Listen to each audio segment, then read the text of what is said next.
You are watching Facets Television. My name is Kevin McDonald, and I am here in Fullerton at a secret location with Rosio Watson, who is a board member with WTLC, and WTLC is an organization that has been in Orange County for many years, working with domestic violence, sex trafficking, and human trafficking, and other issues that are a problem for our society today. So I'm going to get right into the conversation, and I hope you enjoy this conversation.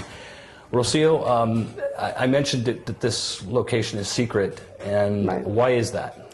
Well, unfortunately, the cases that we see and the kind of trauma and the survivors that we work with, their lives are in severe danger. Often they are fleeing with merely their life and the clothes on their back, whether it be from their abusive partner, relative, or from a criminal organization or a trafficker. So how real is that? I mean, I get a lot of people saying to me all the time, oh yeah, come on, you know, it's an angry husband who wants to see his child. I mean, how real is the threat? Unfortunately, it's very real, and we're dealing now with generational violence. I mean, all of the survivors whom we work with, this is not the first time that they come from domestic violence backgrounds. A lot of them have been sexually abused. They've never known a day without violence. So in an effort to self-medicate, to escape their situation, some of them may turn to substance abuse. A lot of these survivors are young kids that are out in the street that end up homeless, being taken advantage of. So you're dealing with life patterns that are very difficult to change unless they're in a comprehensive program that is providing a wraparound service that can support them through really learning to live a life without violence. What's the experience for the average child when they arrive at this facility? I mean, it has to be terrifying to be ripped from their home, regardless of the environment. I mean, how do you get past that first frightening moment for that? It is absolutely terrifying for a lot of our kids who come in here. It's a strange environment. They don't know why they're here. And of course, it depends on the age of the child. A lot of children tend to identify with either the victim or the batterer. Right. So you may have a family who comes in here, a mom with two children with two very different perspectives. So you have one who is exhibiting violent behavior, and then you have one who is exhibiting the trauma of the victimization that they've been through. So it's very conflicting. We work with every family on a very individual case. We provide individual therapy, family therapy. We also outsource and we bring experts to work with children. Like I mentioned earlier, depending on who the child is primarily identified with, their trauma is going to be very key to that, and the way that we handle the case and their rehabilitation is going to be, that's going to be really the focal point. And I don't mean to make it typical, but you and I have been at this for a long time. So let's move away from let's say the more classic domestic abuse situation, and let's move into what has been termed human trafficking today. Sure. I find it very challenging to talk to people, especially in the Orange County area, because they're in complete denial. They don't believe it's happening here. So I'd like them to hear from you, another expert, because we are interviewing several, right, about your experiences with young children in particular who have been forced into a life of sex trafficking or other slavery type of behavior. Domestic trafficking, child trafficking, even in the United States, it has been a growing problem, and it's a problem that we don't talk about. I would say 80 to 90% of domestic violence victims come from an abusive childhood.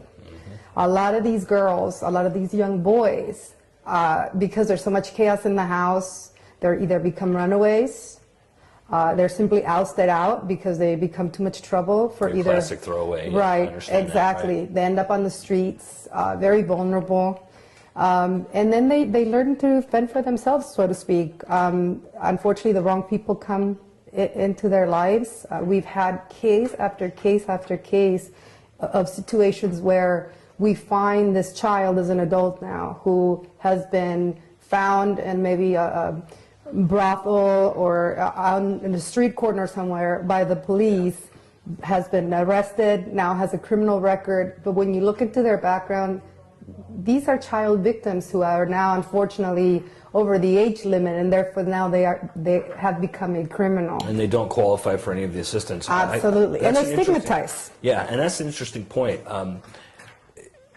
When you look at a person who is, quote, voluntarily doing something, I find it hard to explain to people until you've seen it personally, up front and up face, what it happens to the human psyche when you've been beaten from the time you were 8 years old until you were 10, or from 10 to 14, or drugged, exactly. You know, et cetera, to where they strip down the human component, right, and turn you into something else. Exactly. So, I mean, how do we get society to change its opinion of the runaway and the throwaway child? Because this is something that I've been at for 15 years, and I still am challenged to explain to them, right, children do not run to things. They run from something.